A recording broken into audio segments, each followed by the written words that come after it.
Hello, everybody, and welcome to World Smithers. World Smithing, God, again. Yeah, Um, it's fine. yeah, welcome to World Smithing, where Hey. we take a concept, Mhm. talk about it, and world build it. Heck yeah. I'm Cody.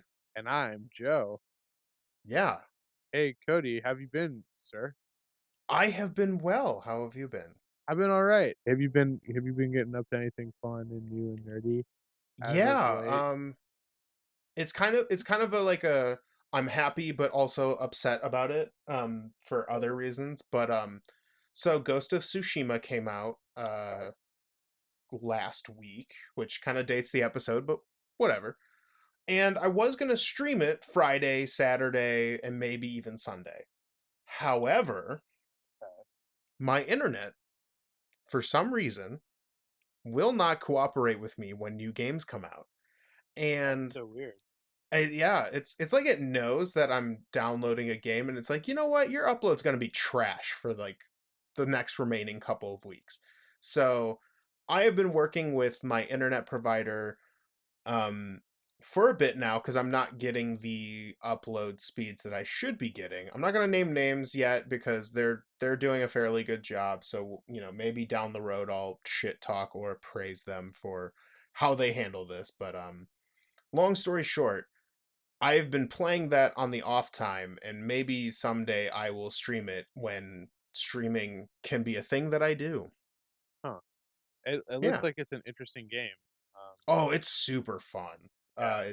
It's for those of you who don't know, it's an open world samurai game where you play a samurai who gets the absolute shit kicked out of him very early on, and there's this very cool dynamic where the you kind of can split into a couple different routes. You can kind of become this like almost tricky thieving like ninja kind of character or follow the traditional way of the samurai.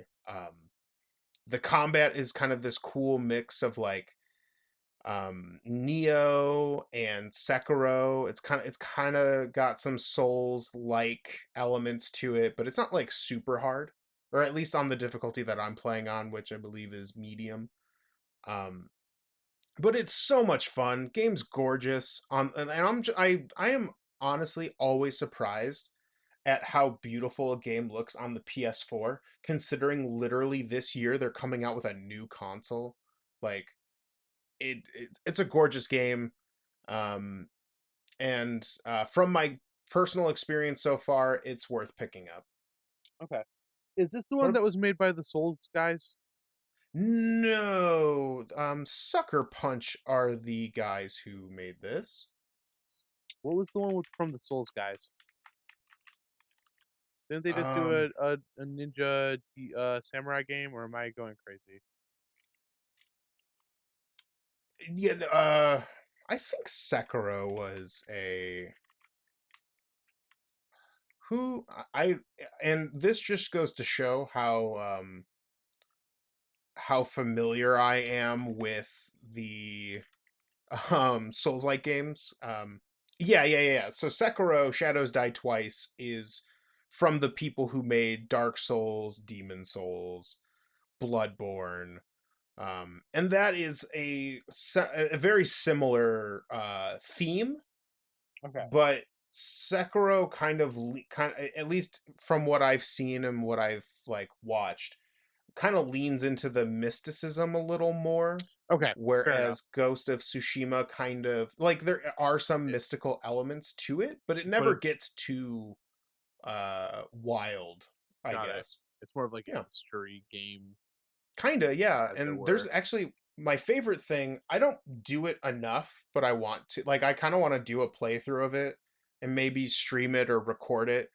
But there's like an old samurai movie filter where everything's Ooh. black and white and it's got that cool grainy effect to it, and Ooh. it's so cool.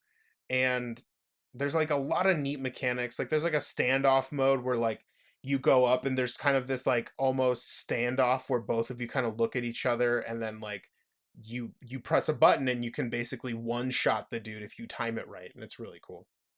Nice. Yeah. What about you? What nerdy stuff have you been up to? Ooh, okay. So, I tend to be more of a Marvel boy, when it Mhm. comes to my comic books, but I've been reading some more DC stuff, lately. I finished, I mentioned this on the last time we recorded that I was reading, Scott Snyder's Justice League, run, and I Yeah. recently finished the second trade, which was amazing and buck wild, and it's called Graveyard of the Gods, and it's a very Aquaman heavy story, and they were just like, "Man, what if we made Aquaman the coolest?" Which I already knew was like a fact, Right, right. but the But not comics did the that whole world too. hasn't seen it yet. It's true. No, it was really good. It's very mythology heavy, but, like, in a way that I didn't find overwhelming or anything like that. Sure. I've been engaging with a lot of Aquaman related material lately. I don't know why. I can't imagine why. It's exciting, and he's the best and, he has the best villain named Black Manta. Just kidding. The best villain's Doctor Doom. Um, They both wear masks. they both wear masks. It's true. And if And I hear any of you fuckers say that Doctor Doom's mask doesn't protect his nose and mouth because it's to hide the burns on his face, Latveria probably figured that shit out like months ago. okay, okay. So anyway, I love Doctor Doom. Do you know the greatest Doctor Doom moment in comic book history? No, I'll I'm I'll do actually this. not like super comic book heavy, so I'll do this quick. Is there's an issue where Doctor Doom um for lots of happenstance reasons finds himself in a pocket dimension where he's able to create life. And cool. it is this whole thing where he creates two civilizations and then they war and then they destroy one another and all of this stuff. And at the end, the Fantastic Four come and save him.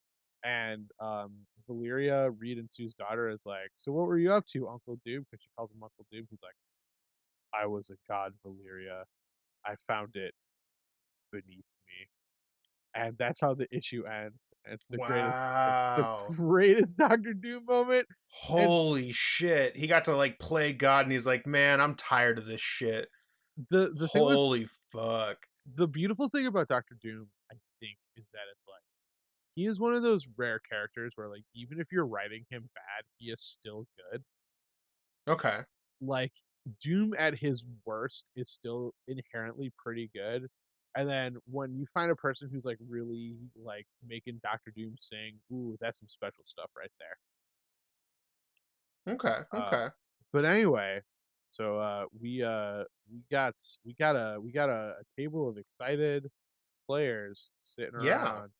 around who want to play at the moon base, but we don't know anything about their characters or anything like that. Sure. Hey, do you want to give us a little bit of setup and then I'll jump into the introduction? Yeah, so this is the final episode of this bit of worldsmithing, and the way this works is that we talk about what we're going to do. We spend an episode talking about kind of the big picture elements of what this moon base has to offer. We talk about the micro bits in another episode to kind of get the nitty gritty and like the smaller details. And ideally, what happens is we take these things and we mash them into a basically a session one or a session, the start of a campaign where we take all the things that we've learned and kind of not only create this thing, but at least first, and we talk about the kind of the flow of what is going to happen. Yeah. Um, so today we are going to talk. We're basically going to go scene by scene how our session one should theoretically play out. Yes. All right. So, all right. We find ourselves in the waiting room of a building. This waiting room is full of comfortable chairs and loose magazines, some light music playing in the background. On the walls, screens play silent ads of happy families laughing in their pods, smiling workers in their quick trots moving boxes. Words like innovation, future, and better life pop up on the screen before revealing the logo, Moonway Enterprises. In the middle of the room is a fish tank, filled to the brim with new evolutionary creatures that have been deemed moonfish. As we pan across, we see a group that looks incredibly out of place. While most people in this room wear suits, carrying briefcases, or talking on one of their various communication devices, this group is a mismatch of styles. Visible scars, tattoos, facial hair, things like that. A young man sits behind a desk, awkwardly looking over at the group periodically until finally relieved when a phone call comes in. He looks up, awkwardly clears his throat, says, "Mr. Jacobs will see you."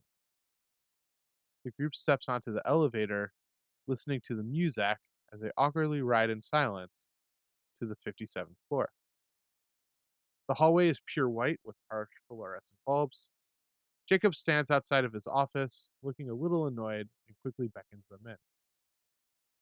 His office is bare and utilitarian. A desk with the state of the art touchpad sits in the middle. There's nothing on his walls except an exemplary employee award. He looks tired. His suit is crumpled, suggesting he hasn't slept in a few days. He grabs a glass off of his desk, takes a big swig, and looks at you. "Damn it all, you didn't all have to come," he says gruffly. "Try and remember that you aren't on the books, as it were." Well, let's get down to business. He pulls up a video and adjusts the settings so the walls come to life with images. There's rumors that Eva Green has finally chosen a side, and, well, it's not with us. He sighs. There are rumors of a potential uprising in New Cape Canaveral. The people are not happy with the direction of our beautiful civilization, and there's rumors that they might be starting to fight back. In the distance, you see some pods with some wear and tear on them. As per usual, we are calling you in to figure out what's going on and spread some division into the ranks. You do not work for us. If you are discovered, we'll disavow any connection with you. Obviously, you are the best at what you do, but you are ghosts. Standard pay, standard equipment rollout. Don't make me regret this. As the group starts to file out of the office, he looks up, clears his throat, and says, "Oh, take the secret elevator on the way down." And so that's the introduction. Nice. Love it. So, that being said, we move to our quote unquote first encounter. While the party initially starts out around Moonway Enterprise headquarters, they can freely move around the city asking various citizens slash tourists of the recent hostilities. In this part, the GM's goal is to direct them to Nebula Junction. As the GM, this is your time to show players a little bit about New Cape Canaveral. Don't be afraid to describe things with more detail. Upplay the fact that people seem tense or that the local police force are out in storm. Make sure that you emphasize that people are protesting in the streets. Maybe one of the individuals they talked to was on their way to a protest. This first encounter is more about setting the stage than actual mechanical encounters. That being said, this is a great opportunity for your social slash investigative players to really own this part of the game. Speaking with various people and investigating the streets of New Cape Canaveral, the checks shouldn't be too difficult, but not quite a pushover either. Find a nice balance. The people who would know don't want to go revealing too much about Eva Greed's plans. If they succeed in the social interaction, they should be informed that if they want to know more, they can find their answers at Nebula Junction. Even if they fail the social interaction, it should be fairly clear at this point that either that individual or another nearby onlooker might know some information and they might be able to follow them back to Nebula Junction. Even if they, once here, they can eavesdrop on a conversation. A recruit is being moved to talk to Eva. Something big is about to happen, and they need every available recruit at the ready. You overhear the individuals talk about meeting the next tunnel skinner to the next town over. So this is the first encounter. Leading or moving forward, the party manages to get to the next tunnel skinner out of town right as it's leaving. The machinery is impressive. The adaptive cars can bend and twist without hurting the passengers, while the front is equipped with a series of big mechanical arms and claws with drills. In unison, the arms can adjust and lay down tracks while also being able to dig through the earth should a track not exist. The hull of the train cars are durable, but noisy as rock and debris constantly hit the cars when a new track is being made. As the party gives their tickets to the custodian, they spot the would be recruit and a few of Eva's personnel. Unfortunately for the party, the crew begin to move to the back of the tunnel skinner at the sight of the party. Eva's guards will want to keep away from prying eyes. The party will need to find a way to tail them or get the location from them. It's worth mentioning that to the GM that these individuals will fight to make sure that the party don't intervene and will resort to violence. This can be solved in a couple different ways. If the party has some rogue types, this might be the perfect time for them to sneak and follow them to figure out where they're going. But if something goes wrong, this will probably turn into a chase/fight. Eva's guards will run to the back of the tunnel skinner and work their way to the roof in hopes that the party would be too scared to pursue. It should be made clear that if the party does not go onto the roof to follow the guards, that they may have a head start to or perhaps lose them when the train stops. Fighting on top of the tunnel skinner is dangerous and that should be reflected with some debris colliding with the environment or potentially with the players/enemies. There should be some kind of dexterity saves to avoid damage depending on the system, and the fight should be fairly difficult.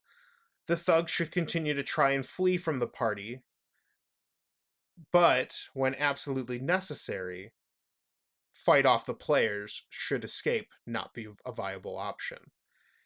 If the party manages to win the battle, there should be a note of the location of where Eva might be. Perhaps this is in the form of a note. Perhaps maybe one of the players happens to intimidate one of the living guards to tell the party. Either way, they won the battle and move on to the final encounter. If the party fails the combat encounter, however, or does not pursue them onto the top of the tunnel skinner, they will have to chase down the guards using a series of checks. In my personal experience, a D&D 4th edition skill challenge where the party need to get creative on how to chase them can work to simulate chasing them down in the mean streets of Dimitrigrad. If the party succeed, they manage to catch up to them before they can alert Eva Greed. If they fail this, they manage to find them, but not in time for Eva Greed to be ready for them. Which leads us to our final encounter. Very nice. So yeah, so in the final encounter, this is kind of your big finale. This is your opportunity to let your players really get into the thick of things, um, really test, push them to their limits, test their skills, and maybe put a little twist in there as well. I don't know why I said it like that, but hey, I'm sticking to it. I'm All right. liking it. So after a thrilling chase and fight, or however your party manages to handle it. On the tunnel skinners, the crew finds themselves at Dock 13 in Dimitrigrad. Dock 13 has been abandoned after a series of industrial accidents deemed it unsafe for workers. It is also located at a distance from the city that was deemed unprofitable to fix up and keep safe, although the Moonway Enterprises is kind of using this. They're going with the more like we care about our workers angle instead of the it's just too expensive to fix it up thing. So uh, yeah. As the party arrives, though, it seems that there have been activity in this area. So I have this sort of set up in two major sections. Uh, Sure. the first part is getting to the warehouse. There are still some functioning quick trots, but the transportation zone seems to be full of barricades and other traps. The party has to use wit or their skills to navigate this trotter lane. Um, Basically, this section is going to involve things like investigation checks, you know, perception checks to see if there are potential snipers on the rooftops or things like that. Finding pathways to, if they're going for a more stealthy thing, keep them out of the eye, or if they're going in bold and brash, trying to avoid things that will slow them down, trip them up, or even potentially kill them if they don't do it right. Um, but after successfully or not successfully navigating the traps of Trotter Lane, they're going to find themselves in the warehouse. Eva Green is in the middle, and she's flanked by some of her followers, armed to the teeth. The party has an opportunity to try and de-escalate the situation, perhaps using some of their social checks or things like that. But with failed checks or an aggressive party, combat will ensue. This is going to be a pretty difficult encounter. Eva Green, I'm assuming, is going to be a pretty high level character, and she's going to be filling herself with decently leveled, maybe like one bandit captain and some other bandits as well. For a low level party, this would prove to be kind of difficult. Um, as no matter how the party does, after a while, there's going to be an interruption in the action. A booming voice bellowing, a booming, bellowing voice that seemingly commands a room comes out of nowhere. Out of the shadows walks Chet Barrett to offer some perspective. He's not armed. He doesn't even seem to have any armor. You can end it right there, but his confidence is odd, so they decide to listen.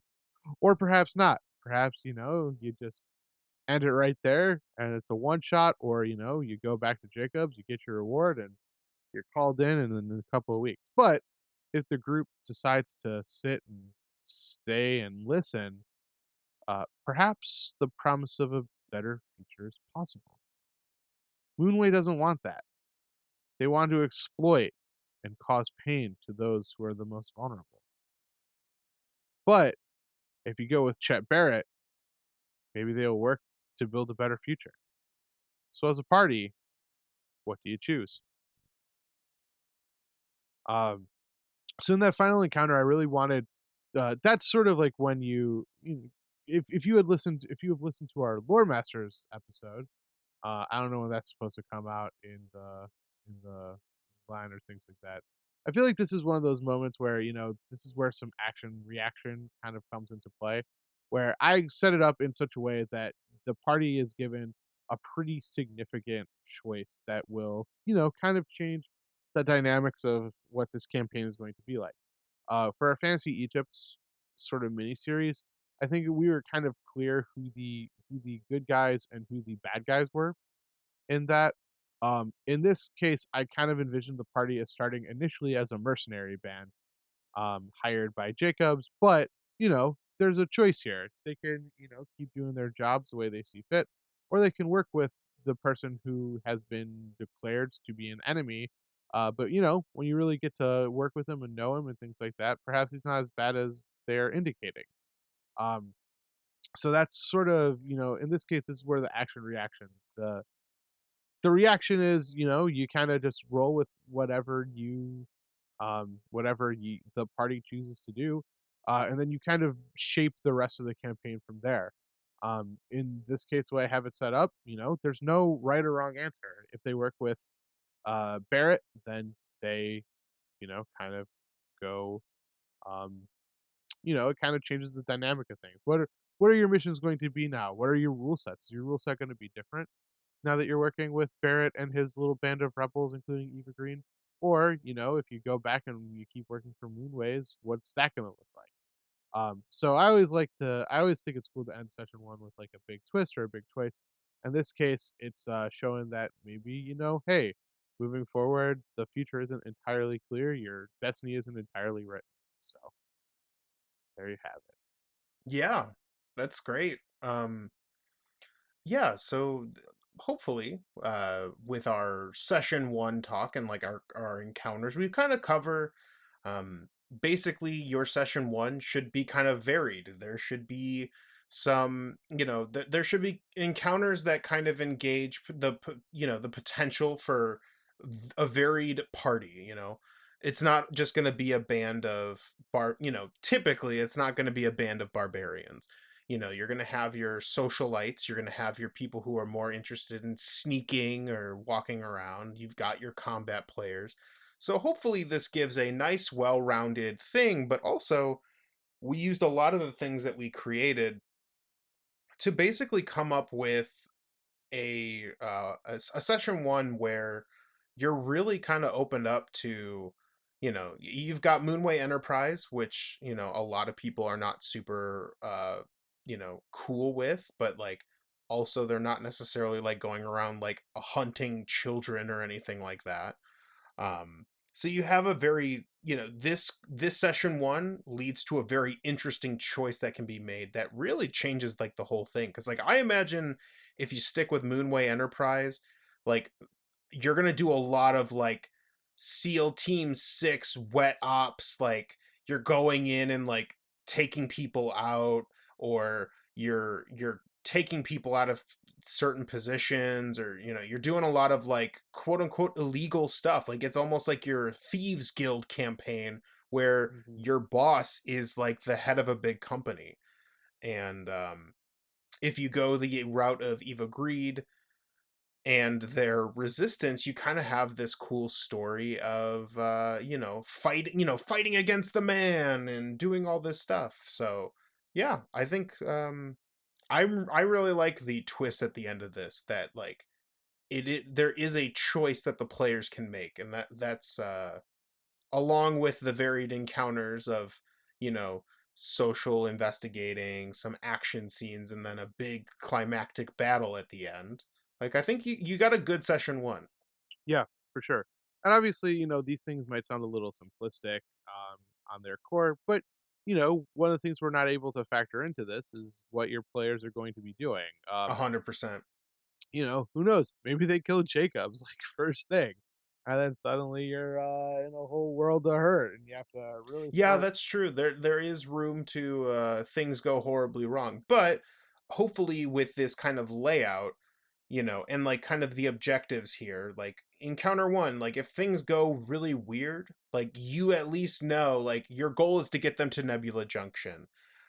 Encounter two, that like you're chasing these individuals to get to, like, basically you're trying to get to this Eva Greed character. So however you do that, like they might do some wild and crazy stuff, but at the end of the day you have to get to these individuals somehow to get that information from them. And then the final encounter, it's a fight. Like there aren't that many ways to fuck up like a big old fight scene. Like the party might be able to make it easier for themselves, but I don't think you'll have a huge problem there. But yeah, Yeah, for sure. Um, that is our post futurist moon base. yeah. Any final thoughts about the setting or anything we talked about in this little mini series?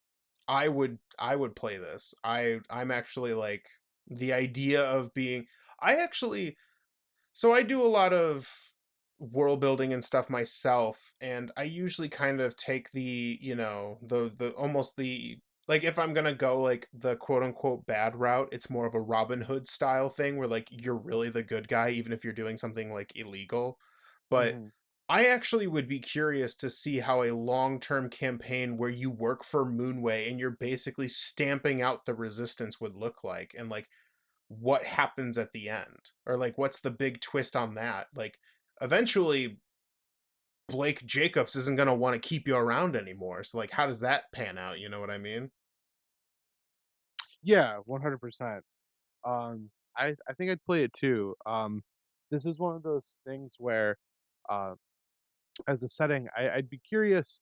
I feel like there would be some work into if you were playing Dungeons and Dragons, unless you found like another system that you think might work a little bit better. Right. There'd be a lot of reflavoring that would have to occur, obviously. Sure. Um, Yeah, Dungeons and Dragons may not necessarily be the best for this, yeah, I would agree with that. but I would be excited to do something like this. This, like, I love the idea of like, hopping from town to town on like basically trains that dig their own paths, and You Mhm. know, the kind of I also am a big sucker for sci-fi, so like the Yeah. idea of doing kind of a sci-fi themed story is really cool. And this was really fun to make. I actually really liked like as much as I liked doing fantasy Egypt, there was a lot of things set in stone already, and it was nice being able to like really kind of work this from the ground up because the only thing we really had was like it's a moon base and it's like a different it's it's an altered future. Like there's so many different things that can happen. So this was really fun to co-create. Yeah, for sure. I had a lot of fun doing it as well. Um, but yeah, I mean, so Cody, if people like what they heard in this episode and they want to learn more, where can they learn more? They can go to our website at www.fandomroulette.com, where all of our episodes go live as they're being uploaded to the internet. And if you want to give us some ideas of what you'd like us to see worldsmithed, you can go to the bottom of our website where there's a little form. You can fill out your internet handle and basically whatever you want us to talk about in worldsmithing on top of all of the other shows that we're doing currently. We would love to hear what the fans would like to see us world build. um, the world's your oyster, and you can do that at our website. Yeah. Okay. And if you want to share this episode with a friend, but they don't necessarily use the same podcast app that you use, where are some places that they can point their friends to find new episodes? We are all over the internet. We are on Google Play, SoundCloud, iTunes, Spotify, YouTube, Stitcher, basically all of your podcast catchers. All you got to do is search Fandom Roulette. And yeah, if people want to follow us on social media or send us something nice on social media or things like that, where are some social media platforms that they can find us on? They can hit us up at Twitter at Fandom R underscore podcast. That is our Twitter handle. And if they want to hit us up on Facebook and Instagram where we're posting, memes and stuff, they can search Fandom Roulette. Yeah. Also, please remember to like, rate, review, subscribe, leave a Yeah, comment, tell a friend, all of that wonderful stuff. We love hearing from you. We love to hear your suggestions and things like that. So yeah, we look forward to hearing from you. Um, 100%. There's a thank you. million different podcasts you can listen to, and we're glad that you spent some time listening to us. Heck yeah. And yeah, thank you so much for listening today. We appreciate having you. And signing off for Phantom Roulette, this is Joe. And I'm Cody. And as always, stay nerdy. Stay super nerdy.